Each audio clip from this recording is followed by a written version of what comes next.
This is my first podcast. All right. Well, thank you so much for joining. And thank you everyone for being here today for another Balerion Space Ventures podcast. Today we're joined by Alex Hilger, the founder and CEO of SpaceGrid AI. This is a company that's revolutionizing the maritime operations and shipyard building industry, somewhere where the United States sort of lost its way and we're working to get back on track. Alex, it's great to have you here today.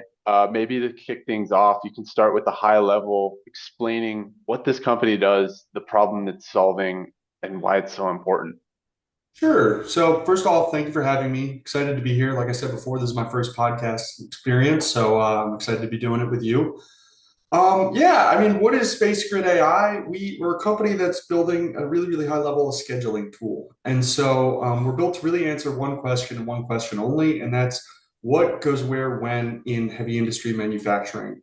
My background, I used to be a manufacturing engineer at Blue Origin, and before that, I spent a long time working in LiDAR technology.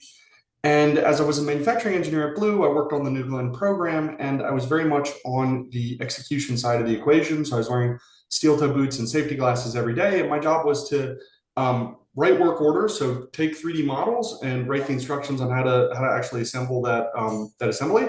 And then the bulk of the work was administering those work orders on the floor.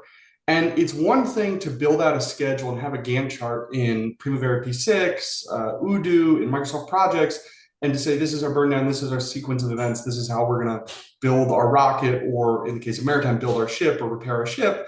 It's a totally another thing to say, all right, literally, where are you going to do it in the shipyard? Literally, with what heavy equipment, from when to when? And what I found is that there's an analog node in this heavy industry manufacturing where when you can't deploy an assembly line, when your operations are either so low volume or so bespoke that an assembly line just doesn't make sense, you end up with different flavors of this same problem, whether you're building a rocket ship or a submarine or building sailboats, really doesn't matter. You've got a big open space with shared resources. And those shared resources are space, heavy equipment, and people. And those are the levers you can play with. And the question becomes, how do I allocate those resources through time in a way that makes the most sense? And how do I account for changes? Because all of those resources are allocated out for months and months and months, in some cases years. And the question becomes, if I need to make a tweak to the plan because the plan is changing every single day for a myriad of reasons, how do I reallocate those resources and deal with the consequences of that change? So if I hold my crane for an extra hour, I'm stealing it from somebody else. And so they're going to be delayed. And so how do you play with those resources and optimize for whatever outcome you want? Because not all customers care about the same things. Some may care about getting projects out faster, some may care about getting them out in a more cost-effective way. And today, the way that this question is answered is through really, really low-tech ways, like on the far end of the spectrum at Blue Origin, where we were building a $600 million New Glenn rocket. And if we missed our launch date, we risk losing a $10 billion contract with Amazon Kuiper. This problem of what goes where when is solved with PowerPoints and what's called a paper doll model. And then on the other end of the spectrum, if you go to like a small shipyard with just a handful of people, like where we got our start, they're just doing it purely with tribal knowledge, whiteboards, and walking the floor every day. And so I had this experience in 3D scanning, and I said, you know what, there's got to be a better way to solve this with technology. And the reason why I think it hasn't been solved yet is because there has never been a digital twin solution that's existed that can account for the dynamic nature of these spaces. And so at Space Grid AI, what we do that's really special, sort of from a technological standpoint, that's unique, is that we add the time dimension to a digital twin, so you can model your resource allocation not only for one configuration, but for what is it right now? What about in 15 minutes? What about in an hour? What about in a day, a week, a month, a year? And then we can tie into that web of dependencies. And so we're digitizing this analog node in the heavy industry manufacturing process that's been overlooked, and we're really creating a category of in and of ourselves. Got it. So there's the shipyard, and on a tall pole, there's a camera that's looking over it, and it's scanning everything and using AI to track what's changing, what areas do what processes, and you're able to stay on top of all those things in such a big area. Is that the clear picture I'm hearing? That's a picture of where we'd like to be. Right now, it's much more manual. Right now, it's totally reliant on manual inputs. And so, if you have a big open space like a shipyard, and you have thousands of people, multiple projects coming and going, multiple cranes, all these different shared resources, how do you deploy them? And then, how do you deploy them across shifts too? Is another key piece to keep track of here. Is you have 4 shifts running across a 7-day week, where the shipyard really has no downtime. And so how do you deploy those resources? How do you make sure those resources are deployed as best as possible? And today it's all manual. So it's totally reliant on the user to go in there and manually update what is the schedule for each object, or we can do connections or we do connections to your traditional Gantt chart style scheduling tools. So we can tie into those downstream effects. So if the vessel is going to stay an extra day, well, then how does that play out over the next 3 months? How does that change? Because it's not about figuring out sort of where the plan breaks. It's also about figuring out when the plan breaks. And the long-term goal is to get to the point where we are monitoring the site with frequency, because we answer this really powerful question of what goes where when in the shipyard. You mentioned having a pole with a camera is a great method, and there's all these different ways to do it, but that's reality. So that's pulling in the as-built. And once you can compare the two, the juxtaposition of them are all of your risks. And now if we can tie into your schedule, now we can see downstream, what is the impact of that risk? And let's see, what is the impact of that risk with regards to schedule? What is the impact of that risk with regards to cost? And how do you want to resolve it? Because the way that Portsmouth Naval Shipyard or Pearl Harbor is going to want to resolve the conflict is definitely going to be a different priority than the way that a commercial shipyard is going to want to resolve it. And so what do you want to optimize for is what's changing too. And so it's an exciting space to be in. We strategically picked maritime. A lot of people ask me that. Your experiences at Blue Origin, you used to you built rocket ships. Why aren't you doing that there? And the answer is because maritime is really undergoing one of the largest transformations in the last 80 years. And you can see this massive growth because there's sort of two key trends that are converging at the same time that are making this like insane crisis right now in the maritime world. And they've been happening over the last, I don't know, X amount of decades. But the ship capacity has ballooned and ballooned and ballooned globally, and the shipyard capacity has not increased at nearly the same rate to match that. And so there's a mismatch there. Add on top of that, the outsourcing that's happened in the 70s, 80s, and 90s, where we sent all of our work over, or a lot of our work overseas, where we took a lot of the US shipyard work and we sent it away. I'm from Baltimore, Maryland. We used to have Bethlehem Steel there, and we were building a lot of ships. We had a lot of shipyards on the waterfront. Now it's all luxury condos. It's all gone. We got rid of all that. And now, with geopolitical tensions, the Chinese shipyard supply is cut off from NATO-aligned nations, and so you're seeing this massive crisis where, oh my God, we don't have a shipbuilding base, and shipping is the really the backbone of the modern economy. Like you can see that with what's going on in the Strait of Hormuz. So there's all these different geopolitical tensions that are converging, and my father's a former oil tanker captain, so he sort of pointed me and was like, Alex, the problems you're having on the floor, they're just the same problems I was facing bringing my ships into dry dock. And so we surveyed the industry and we thought maritime was the best bet. It seemed crazy a couple of years ago, but I think it's really paying off in the like last few months, especially. Yeah, absolutely. And I'm thinking about this with maritime ships, they're so large, you don't, manufacture them like you do a car. A lot of them are very unique, especially the large wartime ships and aircraft carriers. And just thinking about these giant vessels, can you just walk us through how are they made? Like step by step from the idea to getting them in the water, like what's that process really look like so we can get an idea of it? Sure. The first point I want to touch on before I even answer the question, they are enormous. If you've never been to one of these shipyards, I mean, I thought rockets were big. Like New Glenn it's pretty sizable. It was like 320 feet long. I was impressed by that. But I was just 2 weeks ago down in Mobile, Alabama, and then running in between there and Pascagoula, Mississippi, and we were on some of these facilities. I mean, these things are bigger than apartment blocks. They are enormous. And so it's hard to get a sense of the scale and the sense of materials that go into a ship. But really, the bottleneck in the ship manufacturing process is welding and welders. And so the shipyards are struggling with personnel. You talk to any shipyard, really, gonna say in America, to go anywhere, go to the Philippines, go to Australia. The number one challenge they have is workforce. It's keeping and maintaining workers and finding workers who are willing to do the job. And then as part of that, it's welders. So there's portions of the shipbuilding of shipbuilding that can be automated, like what's going on in the machine shop. So you're buying your steel typically in 40-foot lengths, and the widths or whatever can fit on the back of a truck, but in 40-foot lengths. Then you're cutting them on a plasma table. You're taking those cuts, and then you're bringing them, and you're lining them up in jigs. You're welding them into their modules. You're taking those modules and you're assembling them into the greater ship. And the earlier stages in that process absolutely can be automated, and there are awesome companies doing it. Like the Ceronics of the world are really sort of lighting the world on fire, and I think they're really great for us because a high tide raises all boats, and so I think they're bringing a lot of attention to maritime. And then there are a lot of interesting smaller companies too, like Volstat. So there's a lot of room and a lot of interesting innovation going on there.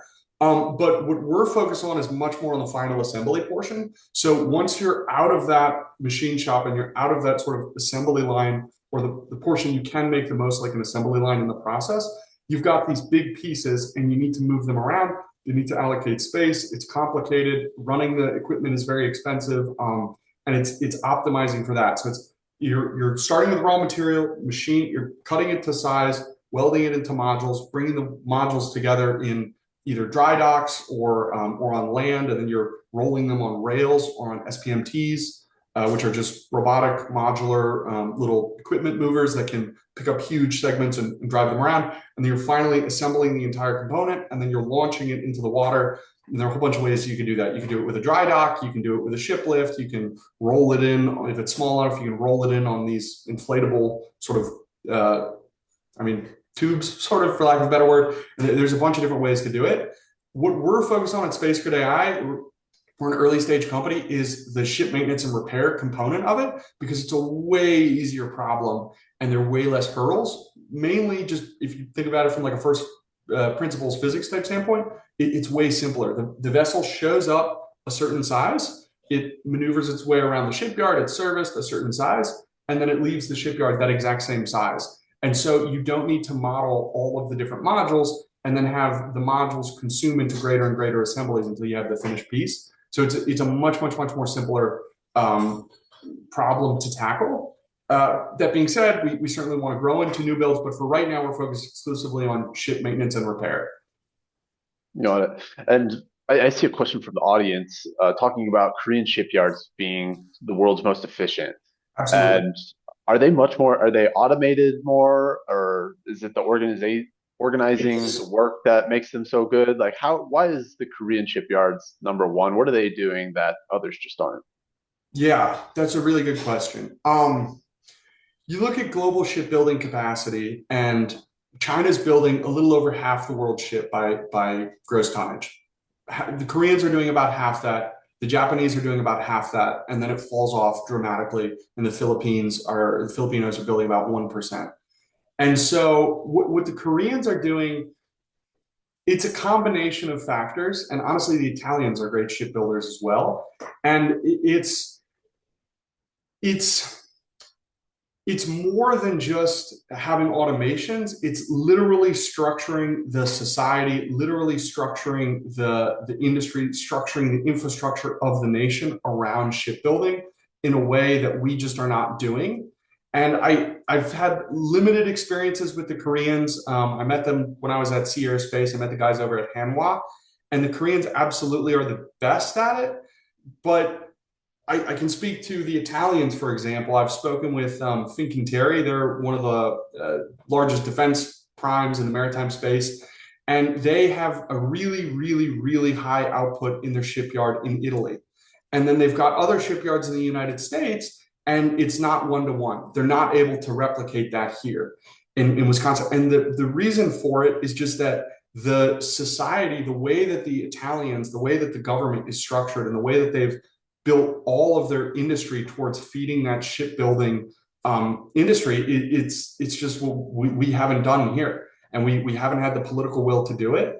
You look at in Baltimore when we were building ships in in Baltimore, we were also manufacturing the steel right there. I mean, it comes down to building the raw materials to feed the shipyards. And how do you get them there? Do you have rail? Are you bringing them on trucks? Are you bringing them on barges? We need, there are a lot of steps towards finding our way, and I think that what's interesting is we're bringing the Koreans here. So look at Philly Shipyard, which is sort of the last real commercial shipyard in the United States that Hanwha just purchased.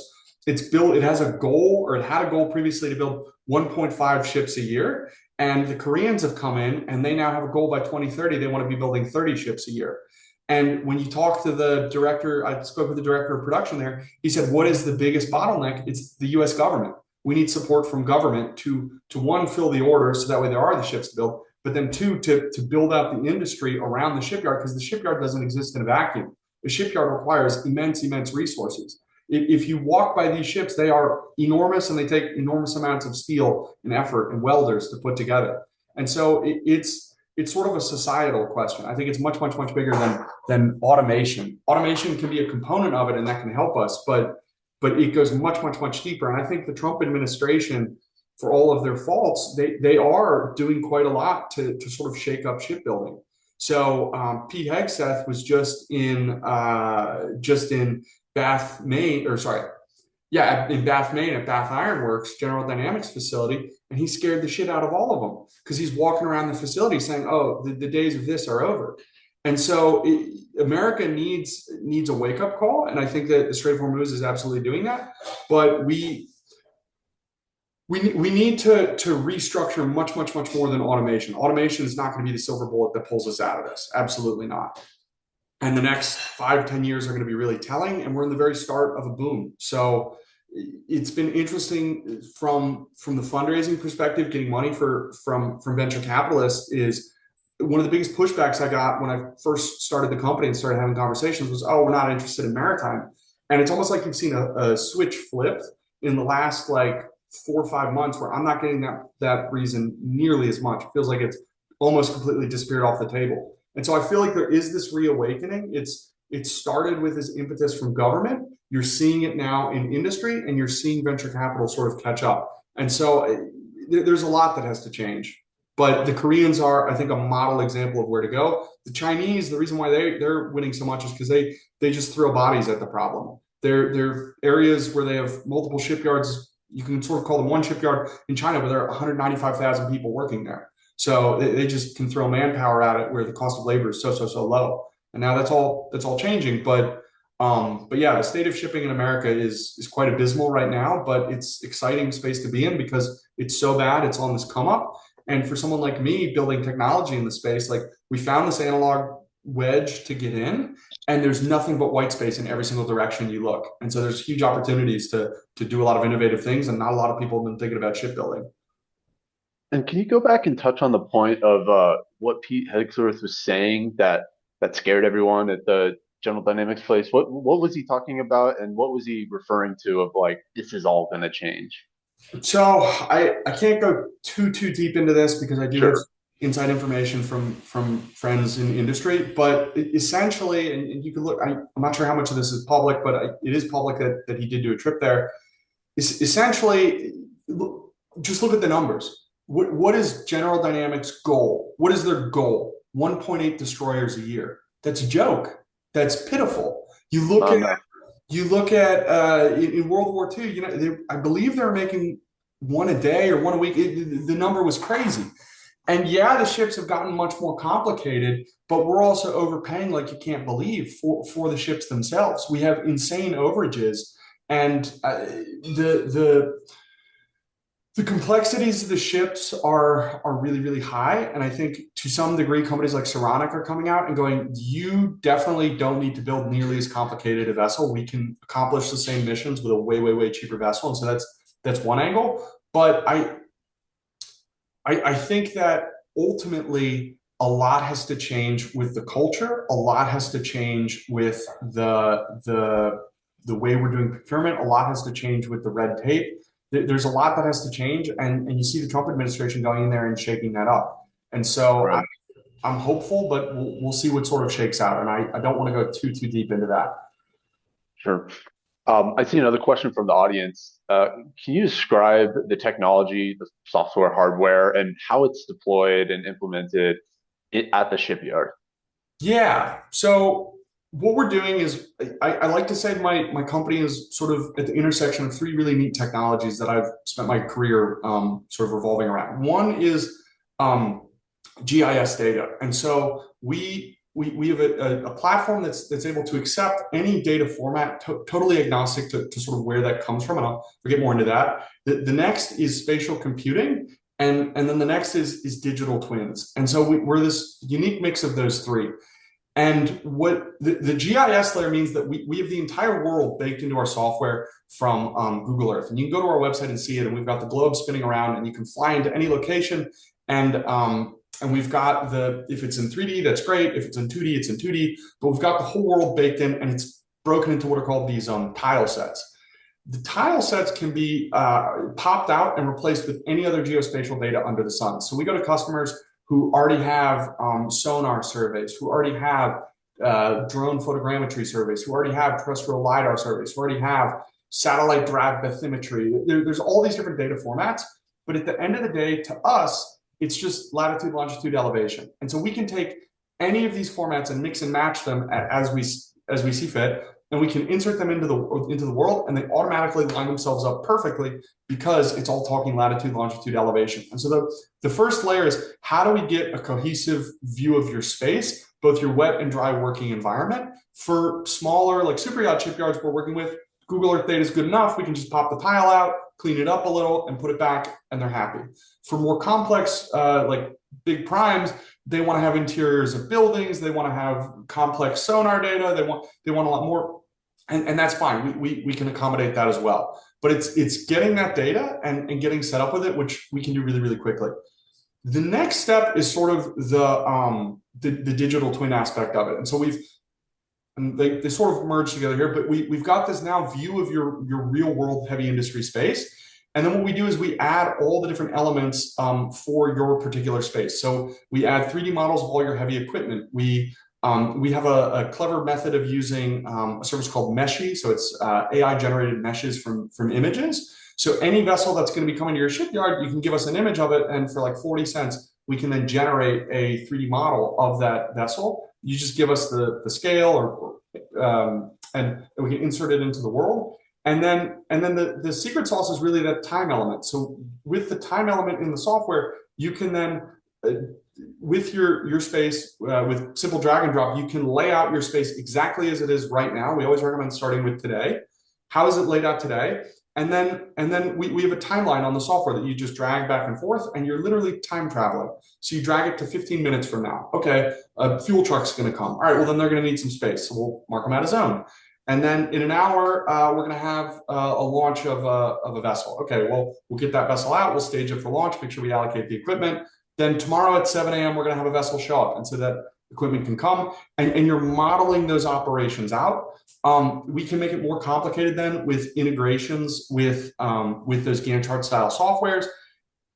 It's really like 6 to 10 fields, depending on how complex you want to get. For the basic integration. So it's not a crazy amount of work.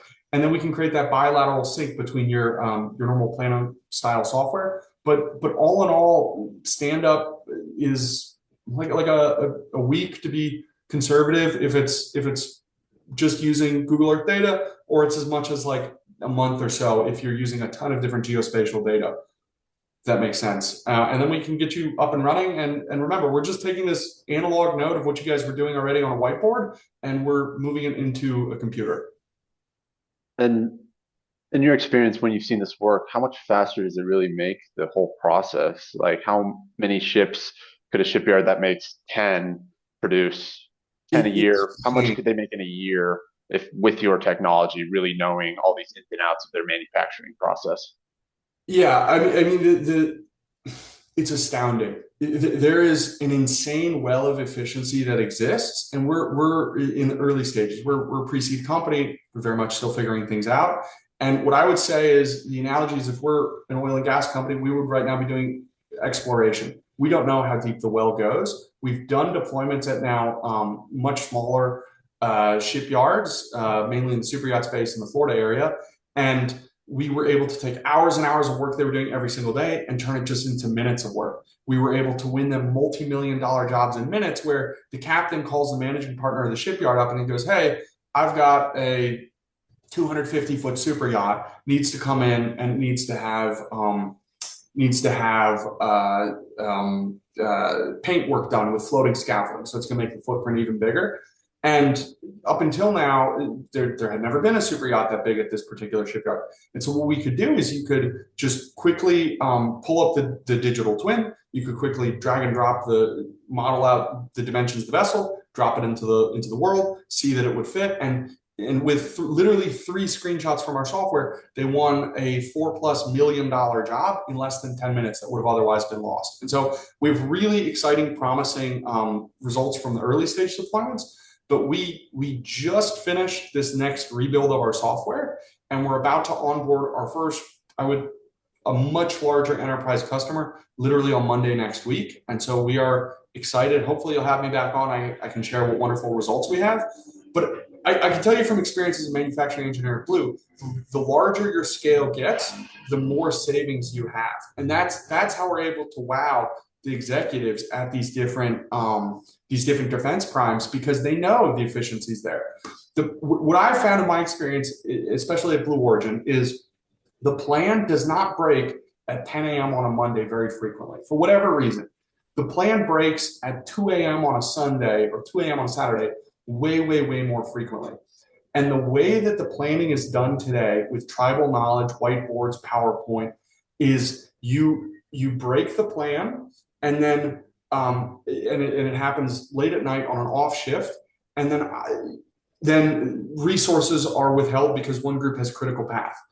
The next shift shows up, and let's say I would be in that shift. This happened to me many times. I show up and I'm in a totally another building from where that problem occurred, but that problem had a trickle down that made its way all the way to me, where now I'm bumped and I've lost my space. I've lost my heavy equipment and I can't get my work done. So I would be there with my technicians. I'm in my steel toes and safety glasses. And yeah, we can get some work done, but you only get a fraction. Maybe you work for 3 hours, 4 hours of a 12-hour shift. You install some brackets, but you can't do the bulk of the work because you don't have the crane. You're not going to be able to do it. And so what happens then is you waste whatever time is left in that shift where you have the issue. Then you waste a whole nother shift, so a day weekend shift. Then you got to waste a whole night weekend shift before you can get to Monday morning, when you can get everyone on a Teams call to argue over what goes where when. Because the way it's figured out now, there's dozens and dozens of work centers in these massive facilities. Each of them has a manager, and every manager wants to move the needle on their project. And there's one group that will have critical path, or maybe a couple, but there's a select group that have critical path where if they slip, the launch date slips, the delivery date slips, whatever your endpoint is slips, and they get anything they want. Everyone else, it's a political dogfight for resources, because every single one of those managers wants to move the needle on their project. And that's a terrible, terrible way to do things. And so right now we're just providing better tools to lay that out. The holy grail of what we're building towards is, how can you build a natural language model that can take into account all the variables, all the constraints, and add that cost dimension. So when you run into that conflict, we can resolve the conflict with math, and the decision maker can be just delivered. Here's option ABC for how to reallocate resources. Make a decision in that moment and keep the ball rolling, keep the ball moving, because an absurd amount of time is wasted, an absurd amount. And regardless of industry, it doesn't matter if you're working in the oil patch, if you're in an airplane hangar for Southwest Airlines, if you're building a rocket ship at Blue Origin, or if you're General Dynamics building destroyers. It's all different flavors of the same problem. And the Venn diagram between them is very, very, very similar. And so that's how my skills at Blue really, really transferred over. Yeah. And you said you're working on ships that are in the mega super yacht category right now, those shipyards. What's harder to build, a mega yacht or a Navy ship? Maybe say they're both the same it's size. Interesting. Yeah, I mean, we're working with the largest super yacht builders in the world, biggest one being up in northern Germany. And what's fascinating with them is everything's bespoke. Literally no two vessels are the same. And so the challenge they have is, okay, you're building this big thing, but at least Arleigh Burke class destroyers, Yeah, they're different, but they're by and large the same. It's roughly the same. The same jigs are used to weld and assemble the modules, and roughly the same process can be used. And yeah, there's slight differences in piping and the details, and the devil's in the details for sure. But by and large, it's the same. In the super yacht world, it's totally everything's a one-off, and you're dealing with owners that can be a bit eccentric, and so you're dealing with a different set of challenges. That being said, the super yacht guys have been really receptive because they're trying to push, they're trying to be futuristic, they're trying to woo their customers and impress them at the facilities. So like you go to these big super yacht builders, they got the robot dogs walking around. They've got the Boston Dynamic spots crawling around, and they literally haven't thought of a great use for them. I mean, they're using them for security and stuff, but they literally they have them because they want to seem impressive. And so there's funny angles and there's ways you can benefit from that. But then on the defense side, much more the same. You're building a lot of the same. So if you get a contract to build Coast Guard cutters, more or less you're building them all roughly the same. And so there's benefit in that, and you do have some small economies of scale that can work in your favor. But there's three segments to maritime. There's the commercial side, and that's everything from oil rigs to shrimping boats, then tugboats. There's the military side, naval side, and that's destroyers, Coast Guard cutters, stuff like that, the Saronics of the world. And then there's the pleasure side. And the pleasure side is everything from like Viking all the way up to like the big super yacht guys. And that's how I see the industry sort of breaking out. And it's funny, they think they're very different, but they're very, very similar. No. And I see a question from the audience. Your software, does it have an ability to assess and predict and warn when an error is about to occur, like set off an alarm on Wednesday or Thursday so that it's not, you know, being figured out on Sunday? Yes, that's the whole point. The whole point. So we're because it's tying into the schedule, and then we have conflict detection. So if you change the schedule, even if you change it just in your Gantt chart, and you say, we're going to last another 2 days because I don't know the vendor's late, let's say. Well, you push that out, and then everything downstream of that in your Gantt chart is going to push out. That propagates back to the 3D model, and now we can catch if there's a conflict. And the conflict could be with regards to two objects being in the same place, an object and being in a zone that it's not supposed to be in. There's all these different ways to tie into the conflicts. And the other element is there's also sort of a safety angle here, because what you can do is you can say, all right, at the point where you can start bringing reality in and bring the as built in, you could start comparing the two, and you can start saying, all right, where are my EHS keep out zones, for example? This was a problem we were constantly dealing with in my aerospace days, because you've got equipment that's relatively dangerous, that's mobile, that has keep out zones and or hazmat equipment that you're not allowed to have stuff within 5 feet of. And frequently people make mistakes and push stuff next to it. And then that can be a very, very valuable find. If you can scan the facility with frequency and you can track these objects, well, then you can start catching these mistakes as they happen. And I mean, I think there's opportunities even to lower the insurance rates at the shipyards that deploy with Space Grid. Got it. Okay.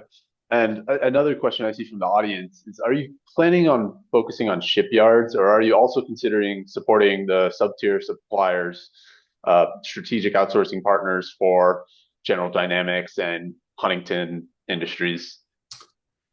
Yeah, I mean, it ultimately the tool works better for bigger spaces, and so it's much more a tool for the final integration stages, or the final stage when you're working in the sub at the sub assemblies level of pieces that can be picked up by hand. The tool really stops making sense, and we've explored sort of what this could look like, and yeah, you could model the modules being made, but really it's a tool that makes the most sense in the final integration stages, when you've got the biggest of big pieces. Okay. And I'm thinking about this, and you're a young founder. You're in your 20s, correct? So, Yeah. So there's, a young founder in their 20s walking into a shipyard run by people who've been doing it for 30, 40 years. and you're approaching them saying you're doing it wrong and I can prove it. What's going through your head? What's going through their head? Like, how does that adoption work? Like, how do you make this sale? Well, first off, I tried cold calling. So it took like 600 cold calls to get the first shipyard to say yes. And funny story, the first shipyard that we signed up with, like I said, it took 600 calls and there were two managing partners at the shipyard. I called the first guy. He told me to screw off. He said, get lost. I don't want to deal with you. The second guy, I called him and he was a little bit more receptive. I got him at least to get on a Teams call. And then ultimately we launched a pilot with him. And so there's an element of persistence and working hard, but then there's also kind of working smart and how can you more cleverly get into these spaces? And what's worked for us has been partnering with consultants. So it's not just me showing up all by myself. Hey, I'm 27. I used to build rocket ships for Bezos. I have smarter ways. You should do this. That I find doesn't really work. What does work though is partnering with trusted people. Like a great, I read this in a book somewhere. You can't build out a 20 or 30-year network in the maritime industry or in any industry, but you can hire one, or you can basically align incentives so that way people can support you. And so what we did is we partnered with these really niche shipyard consulting firms. So we got two in the U.S., one overseas in Australia, representing us there, and in Asia. And these are trusted professionals who have decades and decades and decades of experience working with the shipyards. One that we're working with in the US does training. So they're traveling to shipyards around the world and they're training them up on US Navy, sort of the world standard techniques on running a shipyard in the West. And then another one is going around, they're dock masters for hire. And so with each of these groups, they're already in the shipyards. They've already got the ear of the shipyards. And the story, essentially what's happening in the maritime world today is all of the infrastructure everywhere in the whole world, really with the caveat being China, parts of Korea, and parts of Japan, all of the infrastructure was built during World War II, almost without exception. All this infrastructure was built during the 40s, and then everyone stuck their heads in the sand, and nobody really cared about shipyards for the last 80 years. Nobody cared about ship maintenance and repair especially, but not many people cared about new builds. And like I said, we outsourced our work, we did all these different things. Now, all of a sudden, we've got this Uber crisis, and I wouldn't say people are pulling their heads out of the sand. I think the better analogy is they're being grabbed by the collar and having their heads yanked out of the sand. They're being given the directive to modernize. They're being given the budget to modernize, and they have no idea what the hell they're doing. They have no idea what they're doing.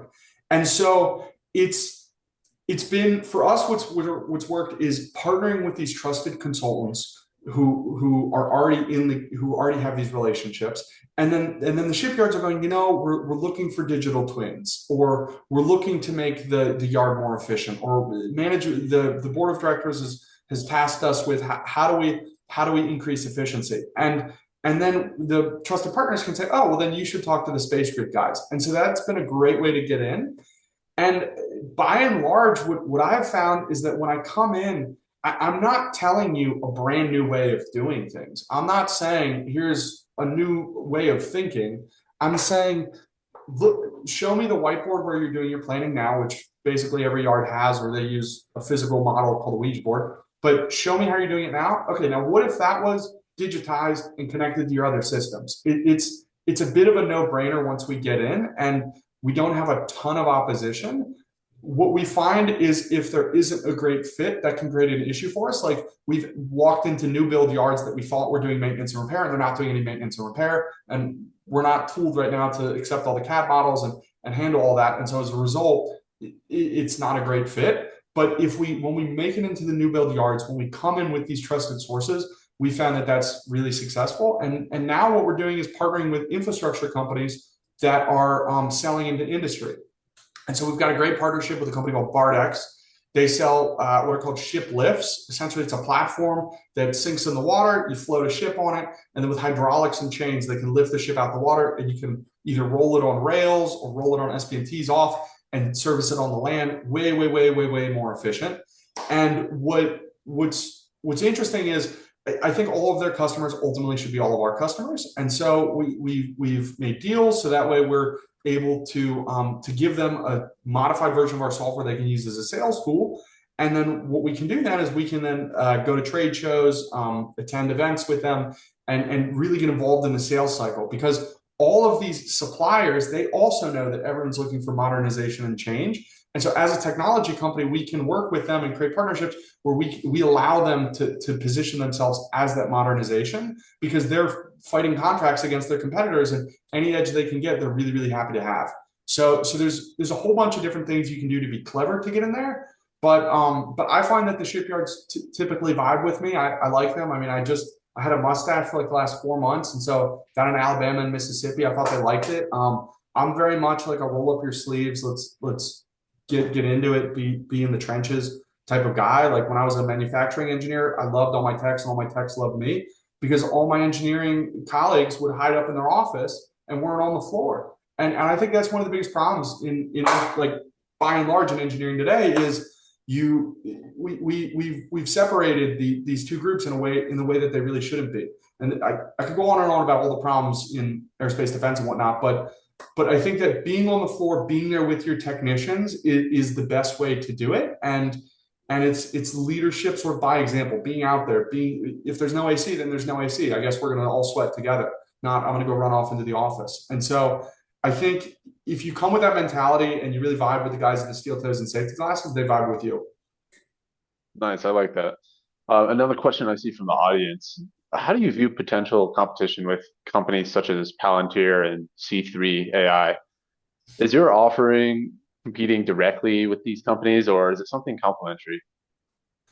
Great question. I today I don't see them as competing, because they are not going after that same analog layer that we're going after. We found this really, really niche wedge that we're going after, which is this what goes where when. Literally, what are the nuts and bolts of where are you doing your operations and with what heavy equipment from what time to what time?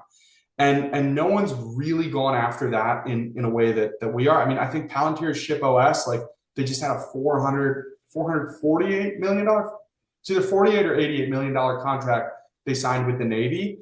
And it's more complicated than that. They're doing it on a gain share, and private equity is putting up some money, so it gets a little hazier. But I think what they're doing, what Palantir is doing, is better than anything, is putting on the map. It's putting maritime on the map. If you go to Palantir's website right now, I believe if you scroll down, they've got something on Ship OS, so it's right on their homepage.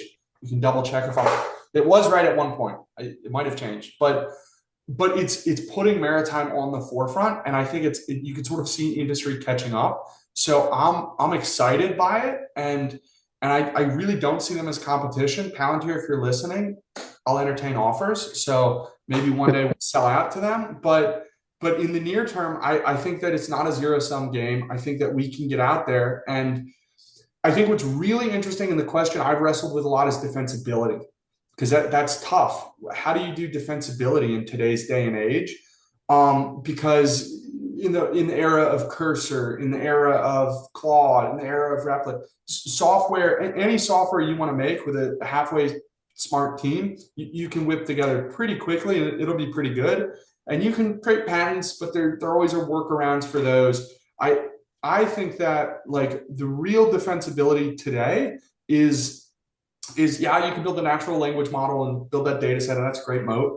But I think that the best data defensibility is just building a big footprint in the shipyard. And I literally, there's an idea from last week, meeting with a founder, or a much more experienced founder, and I think that the best way you can defend yourself is, how can I support as many different areas in the shipyard? How can I have, and part of that is potentially owning the hardware as well, not being a pure software company, but it's how can I support the shipyard in as many different ways as possible, so that way if they get rid of me, it's really, really challenging. And so I am worried about Palantir and C3 and all these other guys for sure. And I've got my Claude bots running weekly checks, trying to see like, oh, did they file any new patents? Did they win any new jobs?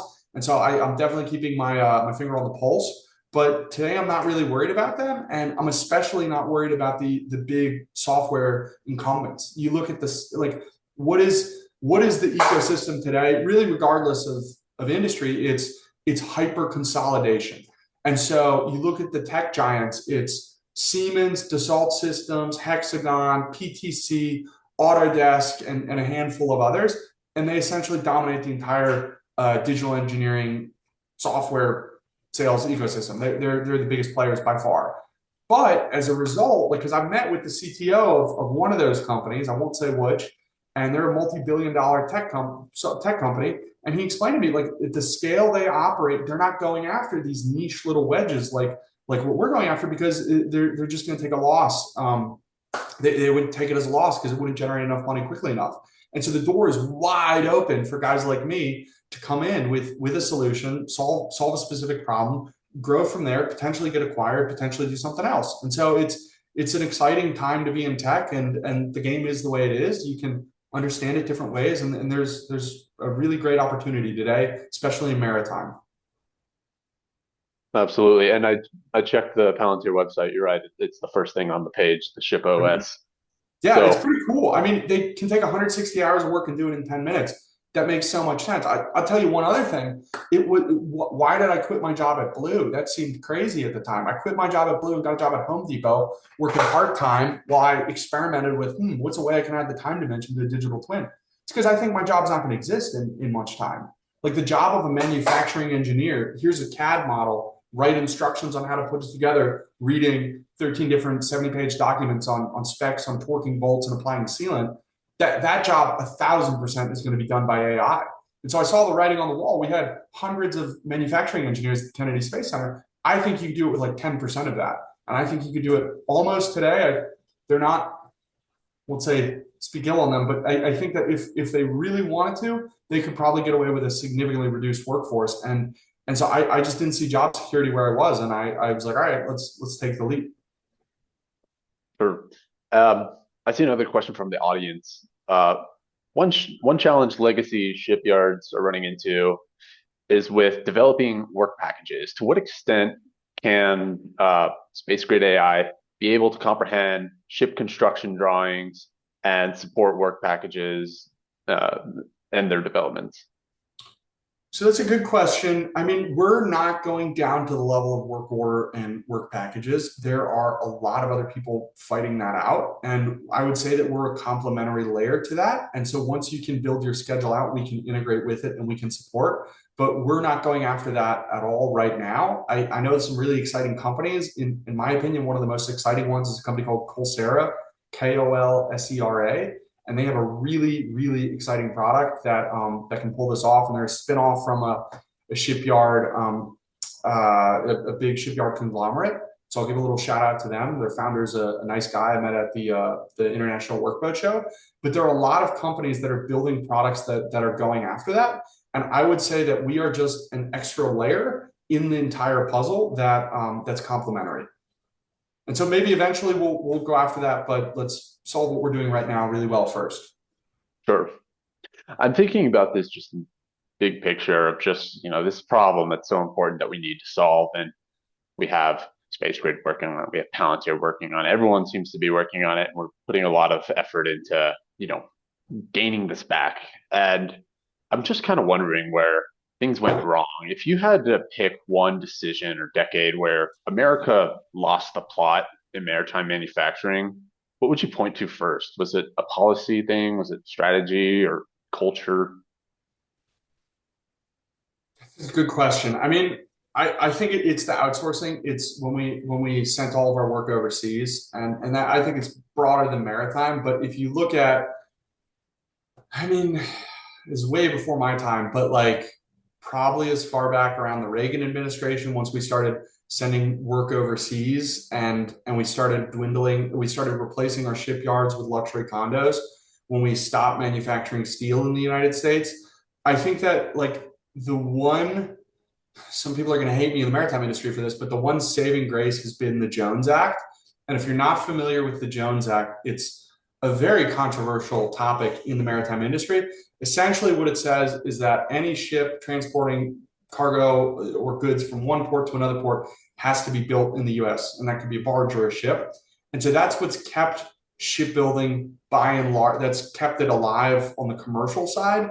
And without it, I think we would really be in trouble. So I think it's been beneficial that we've had that, but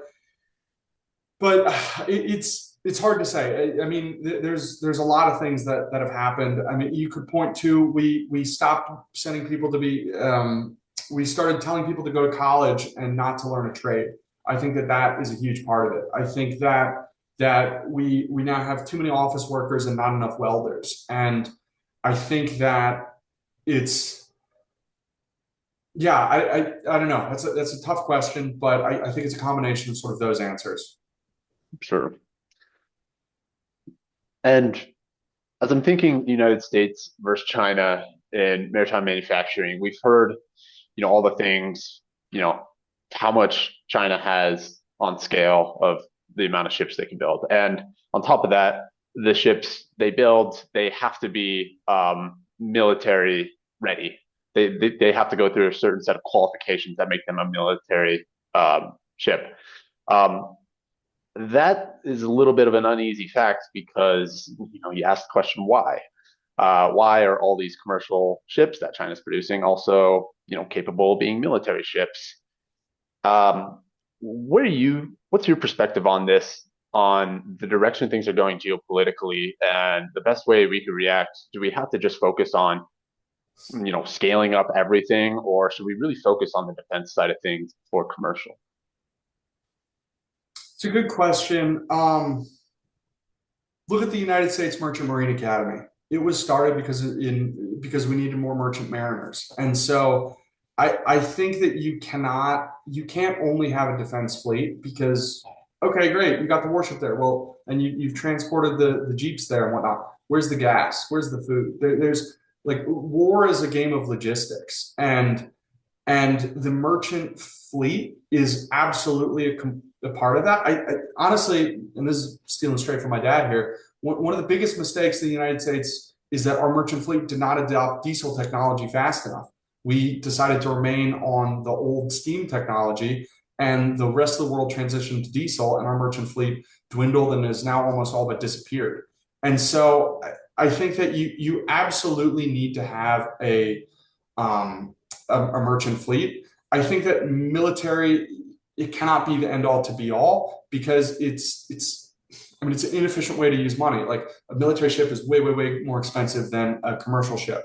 And so if you want to build a lot of ships for the least amount of money, then you probably want to build a lot more commercial ships than military ships because we build a tenth of a percent of the ships by gross tonnage by weight, but we account for a quarter of the market cap. Why is that? Because our ships are so ludicrously more expensive than all the others in the world. Um, and it's because they're largely military. And so I think we're going to bankrupt ourselves if we try to do it purely from a naval perspective, just trying to only build naval ships. We absolutely need to build more commercial ships, and I think a huge part of it's the schools. I think we don't have nearly enough merchant seamen coming out. We don't have enough maritime academies, and I'm talking with groups all over the country that are trying to start new ones, and they're spinning up. Like there's a big one spinning up right now in Savannah, which is one of the best ports in the United States. I think it makes a lot of sense to put one there. But I think we need many more merchant seamen. It's you need people, you need the raw materials, you need to actually have you need the people to run the ships, you need the people to actually make the ships. You need to build more ship. We need more shipyards that can actually maintain the ships. Like today, we have in Australia, they've got icebreakers that spend all their time in the south of Australia breaking ice, and then where do they go to get repaired? Singapore. Does that make any sense? No, because there's not a closer shipyard. So there's a huge reason to build out all these other facilities, but you're going to have to eat the cost of the higher labor. So you're not going to be able to enjoy the cheap cost of the Asian labor. And so it's a lot of policies. It's a lot of decisions that are way above my pay grade. But I would say that education is probably one of the biggest elements. If we could get more people into the fields that make sense. So more merchant seamen, more people to build the ships. Got it. And for anyone listening to our conversation, if they were to walk away with one big takeaway from what we've talked about, what would you want that to be?